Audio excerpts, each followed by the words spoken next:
আজকে পাইলের একটা অঙ্ক দেখবো।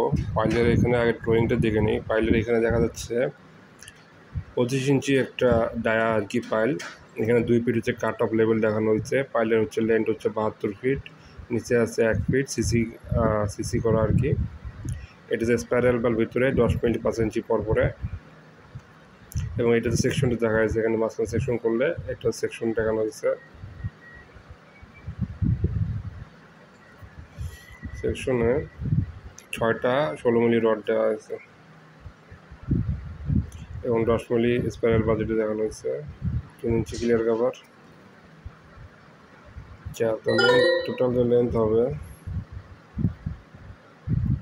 সেটা হলো 75 ফিট ইন্টু 6 ফিট, 6টা আর কি। 75 মানে 72, 73, 74, 75 টোটাল আর কি। 75 ফিট ইন্টু 6, তাহলে 450 রানিং ফিট। এরপরে এখানে যে ওয়েট হচ্ছে D square 532,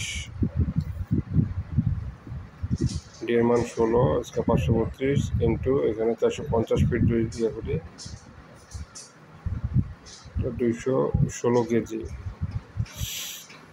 450 fit running feet into হচ্ছে এটা গুণ দিলে 216 কেজি এক আসে। স্পাইরাল 10 মিলি যেটা 5 ইঞ্চি পরপর, নাম্বার অফ স্পাইরাল সংখ্যা আর কি 72 ফিট, এটা আর কি আছে 72 ভাগ 5 ইঞ্চি ভাগ 12, তাহলে আমরা এতটা পাবো সংখ্যা আর কি। নাম্বার অফ স্পাইরাল 172 পিস, যোগ হচ্ছে একটা যোগ করা হয়, এই জন্য 73 পিস হচ্ছে।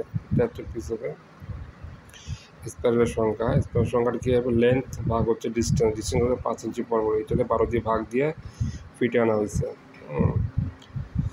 আর এখানে হচ্ছে ইউনিট ওয়াইড ইন্টু হচ্ছে রানিং ফিট গুণ দিলে আমরা কেজিতে পাবো। আচ্ছা, এরপর লেন্থ অফ স্পাইরাল আমরা এটা পরিধি, যেটা আর কি লেন্থ অফ স্পাইরাল, এটা বাংলা বলা হয় পরিধি। পরিধি হচ্ছে পাই ডি, পাই মানে 3.1416, ডি হচ্ছে কত? ডি হলো এখানে 6 ইঞ্চি কাভারিং, তাহলে আমার হচ্ছে এখানে 25 থেকে 25 মাইনাস 6 19 ইঞ্চি।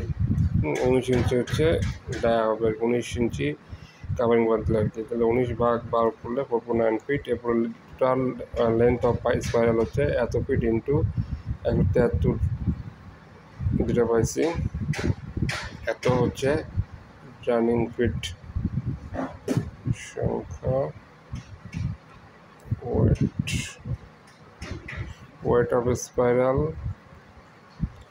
নাম্বার সংখ্যা ইন্টু ওয়েট অফ 532, এইভাবে কেজিতে আসছে আর কি।